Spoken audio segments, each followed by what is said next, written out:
স্ক্রিনে থাকা যে ব্যক্তিটিকে আপনি দেখতে পাচ্ছেন সে ব্যক্তির সবকিছু শেষ হয়ে গেছে তার হাতে ব্যাপারটির কারণ কি জানেন সেটি তিনি গিয়ে যখন মেডিকেল টেস্ট করেন তখন ডাক্তার তাকে বলেন যে তোমার আর সময় বেশি দিন কেবলমাত্র 30 দিন রয়েছে।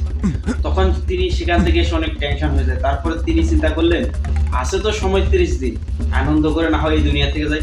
ছোটবেলা তার কেউ ছিল না, তখন তিনি যেখান থেকে পারেন একটি একটি করে টাকা তিনি ইনভেস্ট করেছিলেন বিভিন্ন জায়গায়, যার কারণে তার কাছে অনেকগুলো টাকা হয়ে গেছিল। তিনি সেদিন পর থেকে 3-4টে গাড়ি কিনে ফেলেছেন, একটা লাক্সারি বাড়ি কিনে ফেলেছেন। আর তিনি চলে যাওয়ার পর যখন তার অন্তিম সংস্কার করা হবে তার জন্য একটি শহরে একটি ভালো একটি জায়গা থেকে কিনেছেন। মালিক সেই জায়গাটি বিক্রি করতে চাননি, কিন্তু তাই তিনি যে অফার করেছিলেন সেই অফারটি দেখে সে মালিক তাকে সেটি বিক্রি করে দেন। তিনি বিভিন্ন জায়গায় ঘোরাফেরা করার 29 দিন যখন তার হয়ে গেছে তারপর ডাক্তার তাকে কল করে বলেন যে আপনার কোনো সমস্যা হয়নি, আমাদের মেশিনে প্রবলেম ছিল, তাই আপনার যদি কখনো প্রবলেম হয় তাহলে একটি হসপিটাল না অনেকগুলো হসপিটাল আপনি টেস্ট করা অবশ্যই দরকার।